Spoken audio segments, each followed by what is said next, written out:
BMW now proudly brings you Lifestyle Chronicles.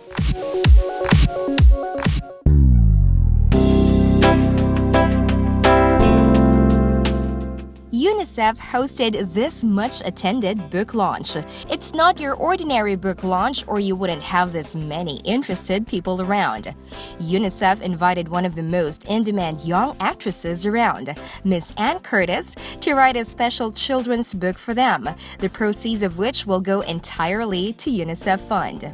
I wanted to write a book that would be enjoyable for children to read, but also at the same time be able to help them overcome their shyness. So that's how I came up with the character Anita. Anne Curtis is a self-confessed bookworm, and she also confessed of being overly shy when she was very young. So when UNICEF invited her to write a children's book, she readily obliged. We simply asked her if she was interested in writing a children's book, and then it was entirely her process to come up with a story, to write it, to learn how to write, and also to have the meetings with the illustrator so that they agreed on how Anita would look and what the other animals would look like.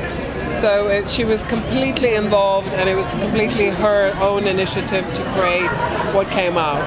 To be able to influence others to want to do right for children, I think that's where it was just something that it just came upon me, and I knew that this is what I wanted. This is the purpose in my life that I wanted to share with everyone. Well, it's important because the books are about children's rights, and they're written in a Filipino theme.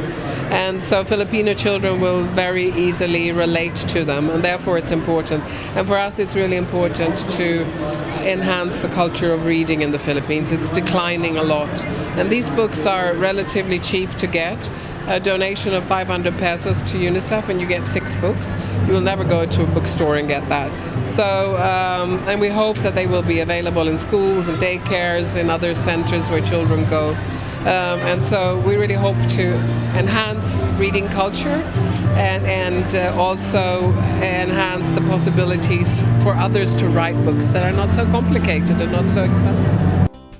In this day of electronic books, Anne shares the views of UNICEF that there is nothing like reading and flipping the pages of a paper book.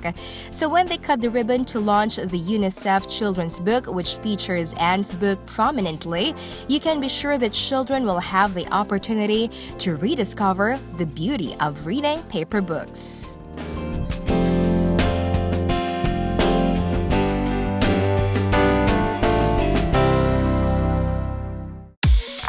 Lifestyle Chronicles has been proudly brought to you by BMW.